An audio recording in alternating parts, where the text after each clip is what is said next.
I recently moved into a house that is backed up to woods. The woods are thick with birch and beech and pine. Miles of wooded nothingness, colored with browns and greens, fall-time reds and springtime yellows. The forest to me, though, only seems gray, like a forgotten tombstone from centuries past. The woods are silent, as if devoid of life. In the night, its gray bones, when bathed in the moonlight, appears like prison bars, caging something in. Something that lurks deep within the blackness. Something sinister. The woods, though, are not absent of wildlife. There are deer, and despite their presence, bring no noise but the rustling of leaves. This is not a home I choose, but rather inherited. Gifted from a grandfather I barely knew. My father's father. He'd left when my father was just a boy, and remained in his life through letters and not much more. I was next on the inheritance list after my father passed, so here I am, living in a home that I might as well have inherited from a stranger. The house itself is rustic, wooden and modern, if that makes any sense. Modern in a sort of angular way, with large windows and minimalist wide open spaces. The house isn't new, though. It's over 50 years old. There's a sizable back deck that I had initially thought would be a place I'd spend a great deal of time. Reading books, drinking coffee, and letting my worries drift away as I listened to woodland sounds. But the woods. The woods are the reason I don't go back there anymore. My coffee was warm in my hand as I stood on the deck one morning. Not long after moving in, there was a light fog out. It was quiet. At the edge of the woods, a deer appeared, where it stood without crossing into the open. It stayed there, looking at me. This went on for several minutes. Then the deer turned and disappeared back into the foggy forest. It was odd, but not terribly so. That is, not until another morning, where the deer appeared again, and did the same thing, standing at the edge, staring, not taking a single step outside the woods. Perhaps I had spooked it, I thought, and went indoors, where I watched from behind the glass door, but still, the deer stared at me. I moved to the bedroom where the blinds were closed and carefully lifted one a touch, and to my surprise, the deer had shifted itself so that it could continue to watch me. There was no hiding from this deer, it seemed. As I looked out at him, I began to feel very uncomfortable, as if I were staring into the eyes of something more than an animal. The deer then turned and disappeared into the woods. Each morning following, the deer would be there at the edge of the woods, watching. "You can come out of there," I said. I had an idea. I went inside, grabbed a handful of grapes, and tossed them into the yard. The deer's gaze never left me. It's not polite to stare, you know? For several minutes, the deer watched me. Then it left without touching the offering. Later that day, I visited a hardware store. I went up to the register and asked the clerk, "Do you sell any deer feeders?" The clerk looked at me a moment and cocked his head and asked, Huh? What do you need that for? The answer was obvious, I thought. To feed deer? Do you have deer in your yard? Well, kind of. There's one that keeps coming right up to my yard, but never leaves the woods. The clerk was silent a moment, and then asked, Where do you live? "What? Why does that matter?" The clerk narrowed his eyes, and then exhaled and smiled. Sorry, we don't have any deer feeders. That night, after having just finished dinner, I stepped outside with a drink in hand. There, of course, were no hooting owls when I stepped outside, and because of the clouds, no stars either. I sighed and took a sip of my drink, looking towards the woods.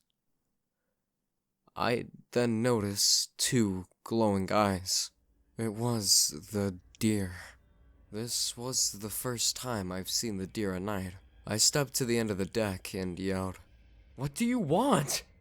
The deer did not budge. I set my drink down and descended the stairs and into the yard. Still, the deer did not move. I stepped closer toward the deer. "I'm getting pretty sick of your—" I paused. There were more eyes. More deer. About 6 total, standing side by side in the woods, staring at me. I slowly backed up, returning to the house and locking the door. Deers don't open doors, I know, but something just wasn't right. Locking up provided some semblance of safety. I stood at the window for 15 more minutes before they finally left. The next day, I went back to the hardware store, which sells guns as well, to buy a rifle. I had settled on a Remington 783 hunting rifle. Before handing me the gun, the clerk asked, Do you plan on using it locally? I don't know. Hunting ain't allowed here. I looked up from the glass case. What? Never? The clerk shook his head. Never. Then why do you sell hunting rifles? The clerk stared at me a moment and then leaned forward. You're thinking of shooting the deer, aren't you? No? I don't know. I want it just in case. The clerk straightened back up, turned around, and returned the gun back to its rack. I can't sell you this gun. Hey, wait, why not? You might misuse it. I was growing irritated. That's ridiculous. Just sell me the fucking gun. He stepped from behind the counter and held his hand toward the door. We're closed now. I'm gonna have to ask you to leave. I looked down at my watch. It's only noon. We close at noon today. You've got to be fucking with me. The clerk was straight-faced, his hand still held towards the exit. I rolled my eyes and walked to the door. The clerk followed, and as I exited, he warned. Leave the deer alone. He locked the door and flipped the sign in the window to closed. I went home that day and waited, checking the back window every hour, and when night came, the deer had returned. I grabbed a flashlight and a golf club and stepped outside into the yard. Go away! No response. I flung the club toward the deer, and it collided with a nearby tree. The deer did not flinch. What the fuck? I muttered under my breath. Deers are infamously jumpy creatures, and here are 6 of them, not reacting at all to me chucking a golf club at them. I stood in the yard, heart racing, watching them watch me. Then slowly and all together, they turned and began to walk away. I kept the flashlight's beam on them, and as they moved, it illuminated a 7th deer. But this one was much larger than the others. They trotted past it, and I lifted the beam from the larger deer's legs to its torso, and then finally to its head. Oh, fuck! I gasped and stumbled backwards, fumbling the flashlight in my hands. The deer had a human's face. I quickly reached for the light and pointed it towards the dark woods, and the beam fell on the creature again, who had now stepped closer toward the edge of the woods. He glared at me from large human eyes set into his fleshed, emotionless face. Atop of its head were antlers, and its body, it was that of a deer. He took another slow step toward me without making a sound, not a breath or even a crunch of leaves. So quiet, it was as if he were floating. I spun around and sprinted through the yard and up the steps, across the deck and into the house.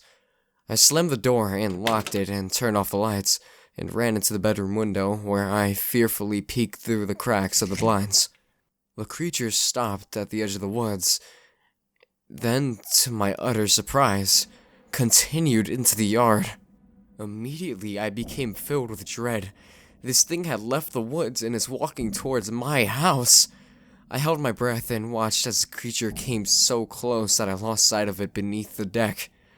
I quickly shifted in search for the creature, and just before I was about to turn and scramble to another room, I saw the creature's antlers. It was ascending the steps up to the deck, and as it climbed, its head was turned in my direction, eyes glaring at me. I dropped to the floor and hid beneath the window. Then I shuffled across the floor and out of the room. I hurried into the kitchen, grabbed my keys, and as I ran through the living room, there he was, standing at the glass door, looking in at me. I did not stop. I ran out the front door, jumped in my car, and left town.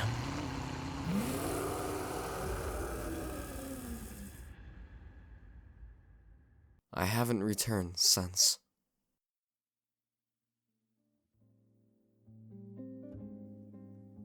Hey everybody, thank you so much for listening to this narration.